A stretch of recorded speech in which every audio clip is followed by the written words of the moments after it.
Nicole, I know that you and I have gone back and forth in the comment section for nearly a year now. Is that right? That's about right. Yeah. And I don't know what your response was when you initially found my content, and nor do I really care. What I cared about was the amount of depth and evolution you had in your approach towards the conversation and how much growth was apparent in just the content of your words.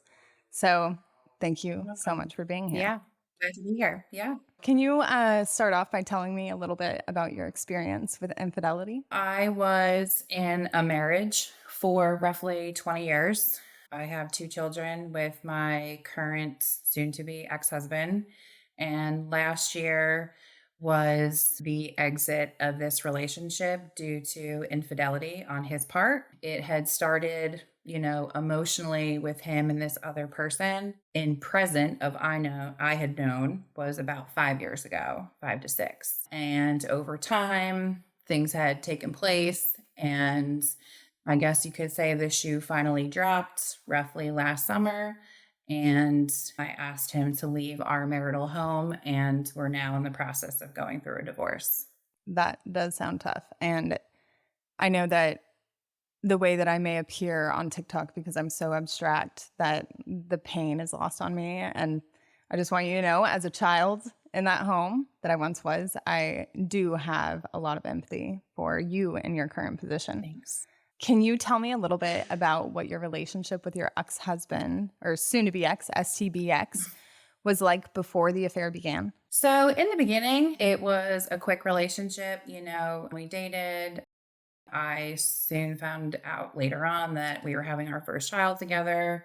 About a year and a half later, we decided to get married, went through the gamut, buying a home, all that good stuff. I'd say about year 10 in, it started to get a little interesting. He kind of, I guess you could say, found his way of his true self, and it became a rough journey of communicating, him wanting to do his own thing and struggling to find a common ground for the both of us. I fought really hard to keep my marriage healthy. We both were working. He had multiple jobs. I was on a career path, and there was disparity between, I learned that he is not emotionally mature. In hindsight, I have all this knowledge now that I'm aware of. But going through it, I didn't really understand what was happening. Like the terminology of you can communicate all day long, but if you're not understanding the comprehension part of it, you're not connecting. So there was a lot of that. And I don't know, how else could we describe it? A fish doesn't know it's wet. Oh, You don't know it hey, until man. You don't know what you don't know. Right. You really don't. Right. Everybody else knows, but you don't want to look at those things. You want to try to, nobody gets married and expect it to fail. Right. Nobody likes to fail. Yeah, absolutely. How did your relationship with your ex-husband make you feel? It was uncertainty. It was frustration. It was fear. It was walking on eggshells. I felt like I was constantly getting thrown bags of shit that I had to fix, solve, because he would project a lot of insecurity and indecisiveness and immaturity, bottom line. And I never understood. I thought it was my role as a wife and a partner to constantly soothe these constant issues that were always uprising. I just thought it was normal. I will say that I'm also a child of divorce. My dad was constantly in affairs with multiple women. My mother stuck it out for as long as possible. So I didn't know any different, other than I thought I had picked somebody who is not like my dad, and that I was going to be different in my marriage than what my parents had. And it wound up kind of just mimicking my parents' divorce at the end of the day. Scary. How did his insecurities affect you personally? It was very trying. As I said, I'm a career woman, I'm a business professional. I was about, building my image, my identity, my brand. I'm very well known in the community, and I had an image that I was building. So he felt very insecure about that, and he made it very difficult for me to thrive in my own skin, not being supportive, giving me a rash, of shit about if I had an event for work or if I was networking or just being social in the community, even amongst my family and friends. Very uncomfortable. Wow. Very uncomfortable. It definitely sounds like it. Yeah. I know that my content isn't necessarily intended for the betrayed wife, but can you tell me a little bit about what about my content connected with you and how you relate to it with your experience, but in a different role? So you popped up on my For You page last summer when I was in the middle of this war zone. And when I first started listening to you, I obviously was pissed. And I was like, Sarah, check this chick out. Like, are you kidding me? Like, I need to listen to this shit, right? Pretty much. Pretty much, right? Yeah. Right. But it gave me perspective.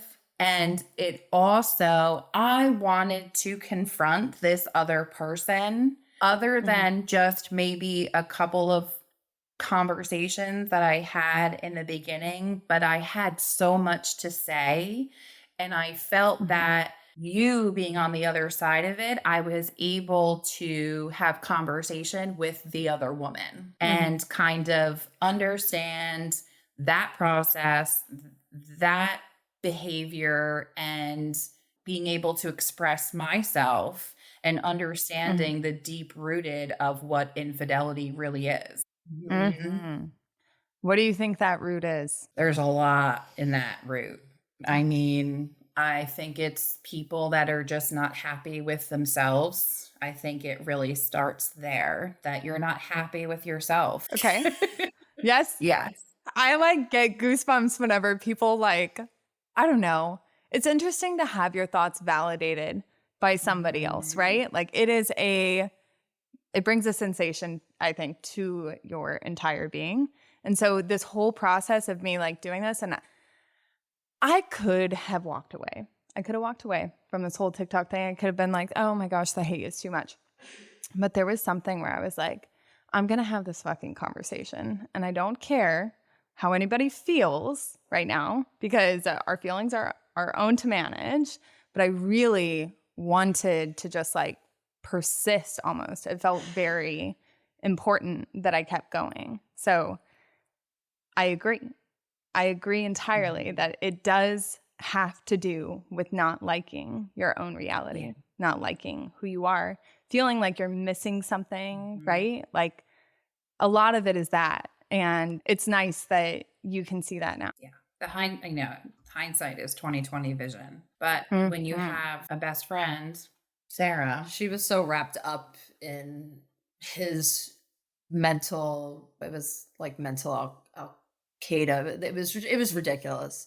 And I had to remove her from the situation, which was hard enough to do, even them separated, because one phone call would just spiral her back into, the vortex of his nonsense. So we ended up, I was supposed to go to Mexico with my boyfriend, and he ended up having to go away to work. He was like, you're not going to cancel the trip. He's like, you and Nicole go, just go, have a good time. So I ended up, she didn't even have a passport. So we went to New York, got a last minute passport. And on our way to New York, this was less than a week before we left for Mexico, because it was an emergency passport. September 15th. Yeah. And we got in the car, and he calls, and she has him on speakerphone, and he's just going on and on and on. And I reached over and I hung it up, and I'm like, that's not happening. Well done. I'm like, there's no Well way. done. And I was like, just block the number. It's done. Yeah. And she blocked it. And that was the very last time she, and I told her, I said, all correspondence go through email, and it's only about the children. That's it. Yeah. because Mm. it's mental abuse. And if you've ever dealt with Yes. that, it's like feeding a stray cat. They just want to be heard. Mhm. So the second they think Mhm. that they have your ear, you're screwed. They won't stop. And Yes. you feel, because all you do, it's a trigger. You just want to react, and that's what you're going to do, and then you're Mhm. just sucked in. Yeah. And at that point in September, he had already been out of the marital home for over a month, and he had already not moved in with this significant person, and it was really, really messy at that point. And Mhm. so, I remember that. yeah, yeah.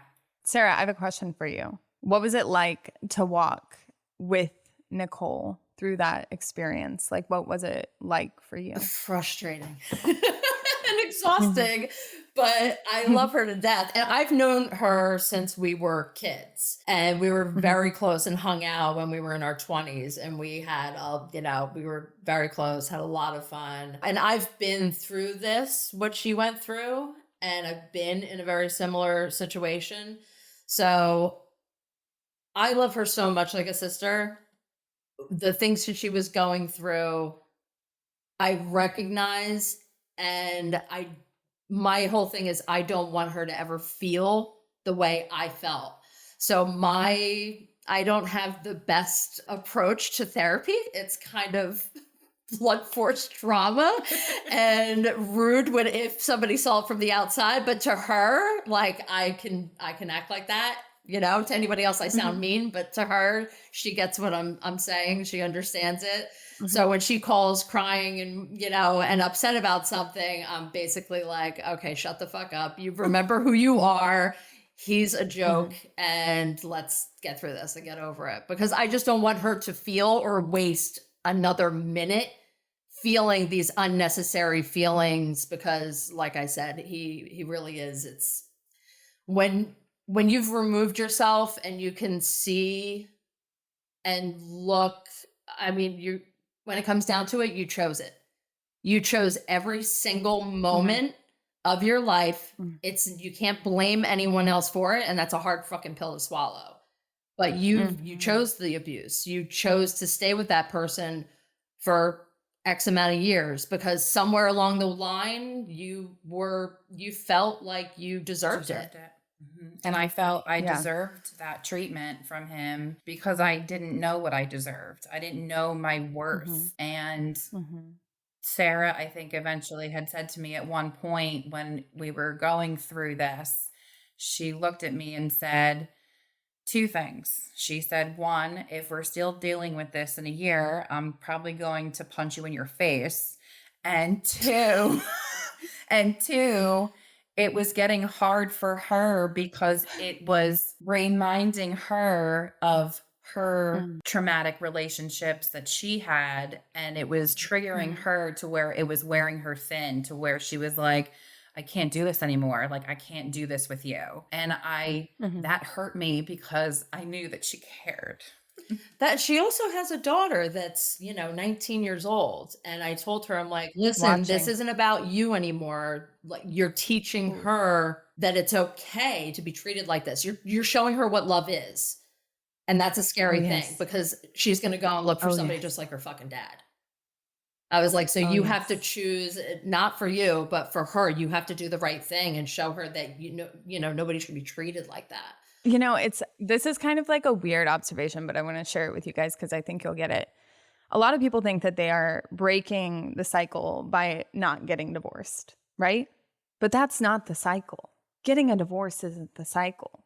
It's putting yourself in a shitty relationship, right? Yeah. So I just think it's really, I mean, it's so strong and so, I don't know, great that you have a friend who's like coming over and just being like, hey, here's the truth, you know? Oh, Oh, I yeah. fed her a lot of truth. A It took lot. a long time though for her to get it, and I totally understood. And that was more frustrating than anything. Yeah. And it's all about removal. Really, that's all it took, Mhm. was just taking her out of that situation. And it's funny too, because one of our best friends when we were younger passed away.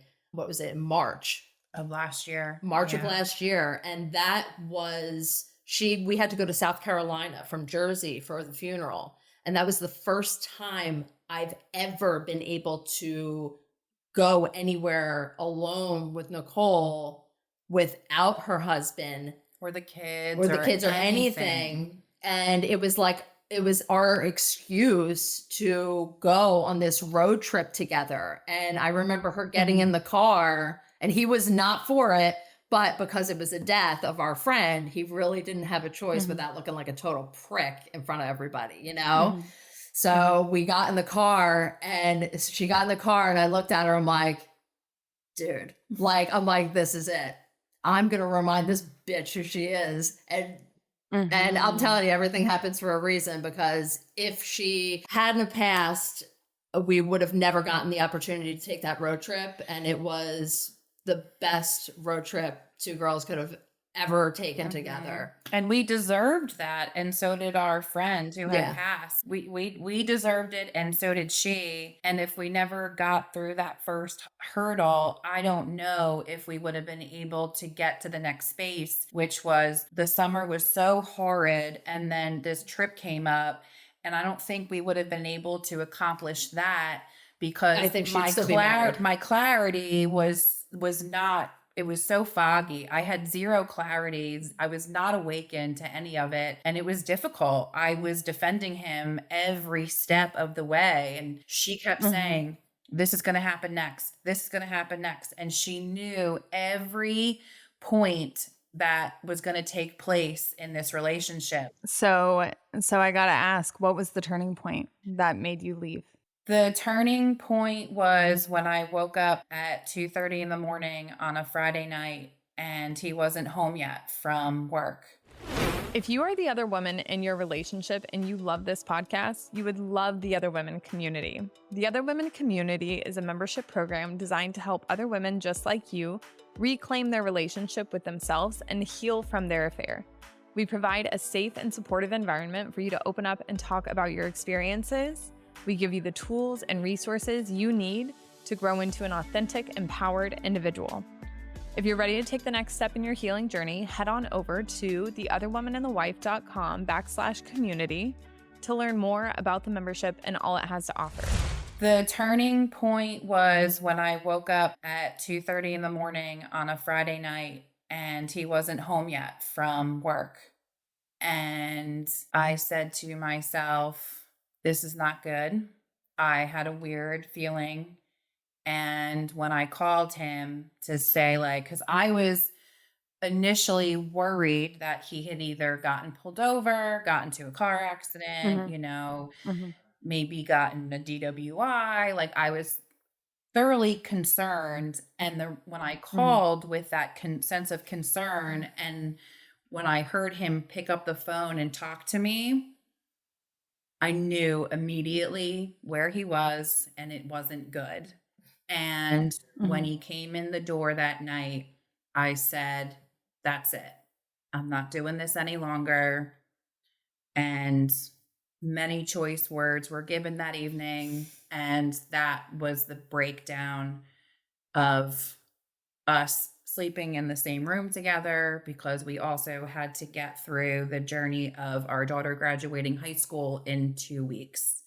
And I even also had my father staying with us during that time as well. So that made it more difficult to go through that process while my dad was Did here. you already know about the affair at that point? The emotional part, it was hidden from me because I was blocked from social media from the certain individual. So, and then there was an incident that took place like 6 years ago, that made me aware that this person was somebody in his life that I wasn't aware about. It was kind of the guys that, oh, it's an old friend. You shouldn't have a problem with this, that kind of thing. But it wasn't until I found out that he had this close relationship with this old friend, because I was left in the dark about it. So I knew this person. I knew how she belonged in this network of his, past, but I never knew that there was this underlying relationship that had taken place. And then when I found out, I kind of started to put the pieces together that there's something bigger here than I've been believed to know from him. Mhm. And when that incident took place, that person had blocked me off of every social media. I couldn't see. I had like they blinded me from their relationship. So it was undercover. Mhm. She, on the other hand, had a relationship during that time as well. So she was Mhm. also keeping their emotional relationship quiet. And then unfortunately, things happened in life. And then, she was not with this person any longer. And my husband decided to, I guess, take it upon himself to pursue even further to be a part of her life without me knowing. So I tried to be a supporting wife and saying, well, if she's such a great friend, like, well, let's have them over for dinner. Like, why am I not going to? Oh, Ooh, yeah. the betrayed wife inviting over the other woman for dinner. I like it. Keep going. Like, let's lay it out. Like, if they're such great friends, Keep your enemies closer. yeah, like, hey, Yeah, dude, totally. Absolutely. right. I mean, 100%, but I'm he not wasn't buying ignorant it. to No, because I mean, I'm a big personality. I'm a big person as in anywhere you take me. So I'm not scared of that to where it's like if and I'm Mhm. thinking I'm being the good supportive wife and saying, okay, this person means so much to you. I get it. Like have them over. Mhm. Let's have dinner. Let's have a bonfire. Like well, this is open invitation, open door. What's the big deal? There's no harm in that. And I Mhm. was told that, what did he say? He said that I'm just too much. I'm too much. You're too Yeah, much? like intimidating other women. Right. Intimidating other women. Yeah. Do you believe you're too much? I know I'm a lot and I'm fine with it. Yes. Yeah. All right. I love it. Yeah. So, how did you proceed to leave him? Walk me through the story. Like after you decided this is it, final straw. You had the 2-week lead up to your daughter's graduation, right? Roughly. He Yeah. decided to move into the living room. And he yeah. Wait, before so you had said, let's do a 2-week, let's just chill He brought out. a day Let's not. bed Right. So that night and took happened. over the Right. other side of the Right. house. So I was like, that's it. We're done. Like, I'm not doing this. You're not sleeping in this bed any longer. Like, that's it. So he went out and got a day bed, went in the other side of the house, and kind of was like the roommate and came and went as he pleased. Played the Mhm. part of I'm a supporting dad for the graduation, showed up when it was for the kids. And in the meantime, it was very, it was constant bickering back and forth. It was inconsistency. He would call Mhm. my phone 30 times a day to just keep me on this hang up all the time. Like it was disrupting my job at this point. So he didn't want to end the marriage. He, in his mind, I think he did, but he didn't want to be the one to leave. He didn't have the balls to leave. He needed me to toss him out. He had it set here. Right. She pays all the bills. She takes care of Mm. literally everything. Mm-hmm. He's like Mm. baby Huey. He literally did nothing for himself. She did everything and took care of everything. Yeah. So he had the Oh, perfect shit. situation. She was secluded to her bedroom and made to feel uncomfortable while he had free reign of the whole house. Right. Now, after what was it, like a month or so? A month. Yeah. It was. I'm like, what the fuck are you doing? I'm like, get him the fuck out of there. I'm like, what are you gonna like live in your bedroom for? What's going on? I'm like, yeah, he's got the perfect situation. He's got all his music set up. He had the whole thing. He just come and go as he please. I'm like, dude, right. tell him And to get right. the fuck out. And then Yeah. because he was out late at night for work, he would just come home whenever he wanted and do whatever he wanted. And that was his excuse to be out all the time. And then, he would never be truthful.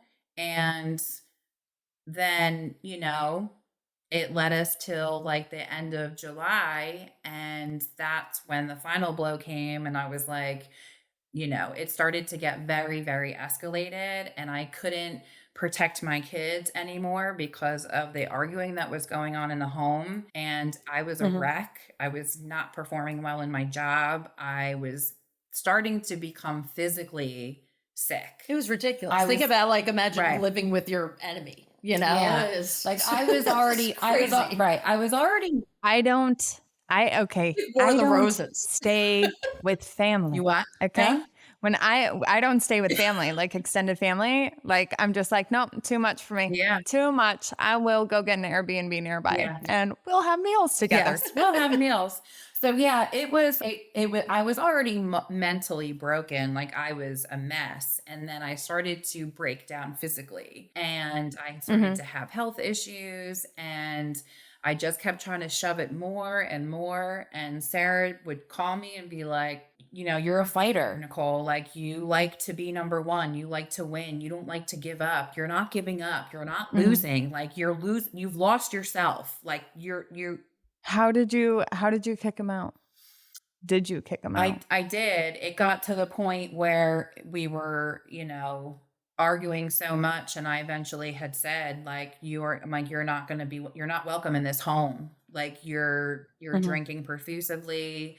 I know that you're Mm. staying with this woman, while he's saying that he's making plans to go live with his dad. And I just finally was like, I said a few choice words, and I knew that I needed to remove myself because it was going to get violent to where, because I was so angry. And now I was starting to understand that this person who I've committed myself to for 20 years is ultimately betraying me. I mean, he could Mhm. have stolen all my money, been a drug addict, beat the shit out of me, never did. But my last straw, because of my own triggers with my dad, when the other woman was in Mhm. the picture, that was something I wasn't going to tolerate. Like that was my final straw. Okay, so let's back up a little bit. After kicking him out, what happened? Like, So was there like a newfound so I peace in the home?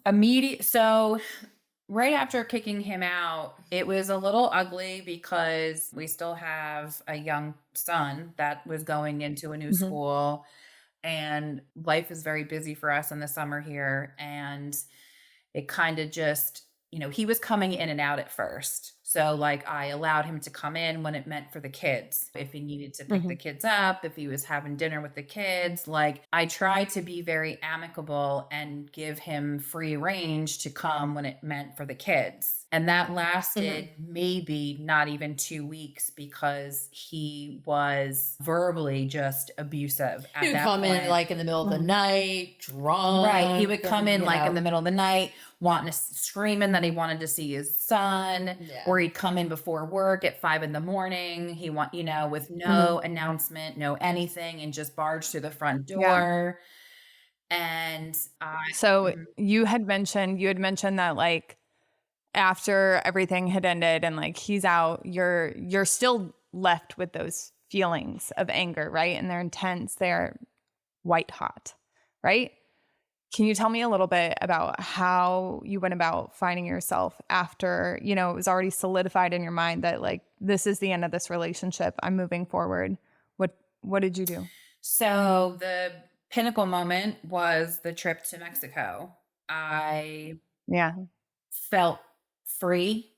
My nerves were calm, and I knew and I had in my mind that this was going to be my turning point, and Mhm. it was. So the week that we spent and being with Sarah, I was able to gain back my independence and my decision making to where I didn't have these muddled thoughts of, am I making the wrong decision, of something just Yeah. simple, right? Yeah. So Yeah. I realized that I can feel good, right? And being away Mhm. lifted that clarity. And I had, in that time when I was in Mexico, so many people had reached out to me. Like I had a village, Mm. because not only was I dealing it within my home and tried to keep it within my home and not in public, other than my immediate friends knowing, we're very known in the community. And his social media posting made Mhm. others realize that,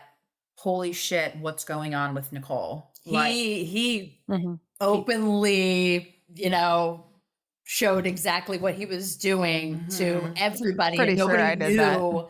No one, like, she right, was trying to, keep it cool, right, calm, collective. Like, I'll tell people when, we're ready. We're not going to make a thing out of this. And he right, openly just right. like posted this other girl all over his thing without anybody knowing. Mhm. So everybody, tried to contact her like, They what the right. fuck? So like, I mean, I had people that were reaching out with utmost concern and support and are you okay? So while I'm in Mexico, I'm getting slews of reaching out from people that I haven't talked to in forever or close Mhm. friends, and they're like, "Are you okay?" And Yeah. it was scary at the same time because I didn't know what I was coming home to, but I knew that I had a Mhm. village and I had to trust.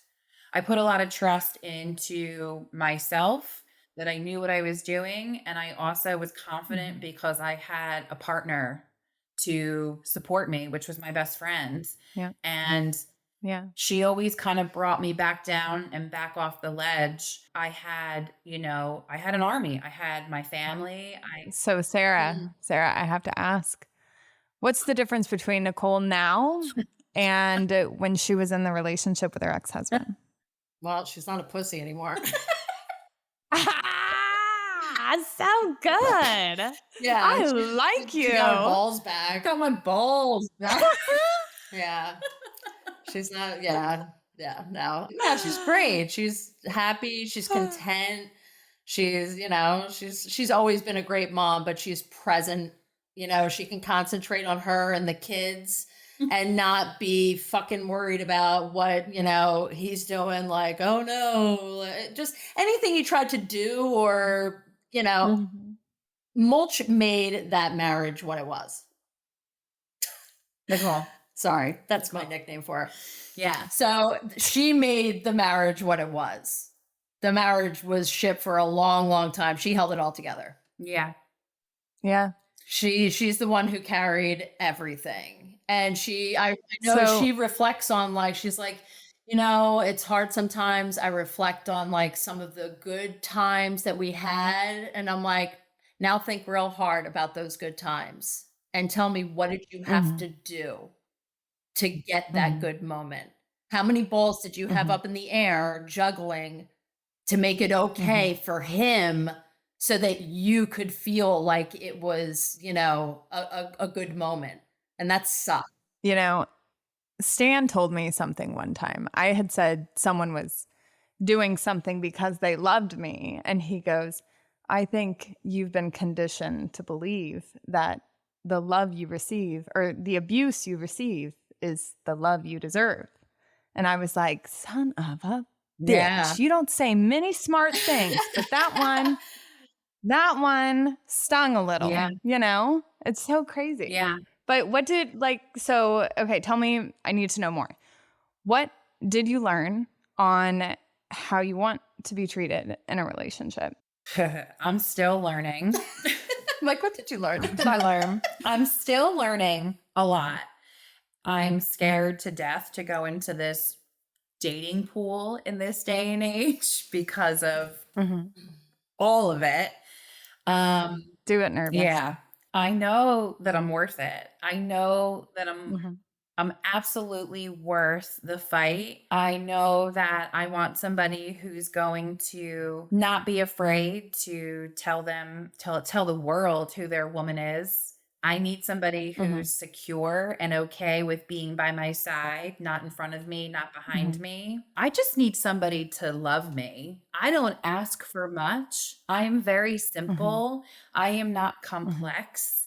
I am the nucleus to my village, and especially my home and my children and even my children's Mhm. friends.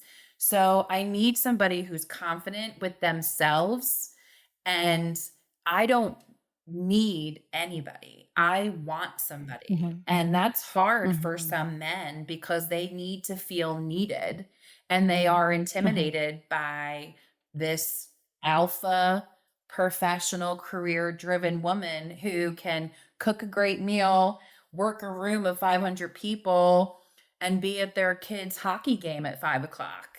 And I I need love it. somebody who can help me do that. You don't need them, you want them, Want 'em, remember? You don't need right. them, you want them. So Mhm. I just need to be loved and I need to be with somebody who's confident in themselves and Mhm. not ever expect me to water myself down or to be under their thumb. It's unnecessary. I Beautiful. am very selfless. I do love myself and I love other people for who they are. Like, Mhm. and that's what got me so frustrated with my ex because I accepted him for who he was. I didn't try to make him into somebody he wasn't. He fought that. And I'm like, dude, I love you for Yeah. who you are. But he Yeah. resented me for who I was. It drove him Ugh. insane. Resentment, I think, is at the crux of it too. And I know that that was at the beginning of our conversation, and our conversation is starting to come to a Mhm. close, Yeah. unfortunately. But I want to know, for everyone who is listening and they are in an unhappy marriage, what do you want to tell them? You have to do a lot of self reflection and you have to love yourself. And you need to be around people who support you and you need to be around people who make you feel good about yourself. Mm. And Mm-hmm. once you can do that, you'll find the right person who wants to be with you. And you don't need to eat shit sandwiches every single day just for the sake of a marriage or even a relationship.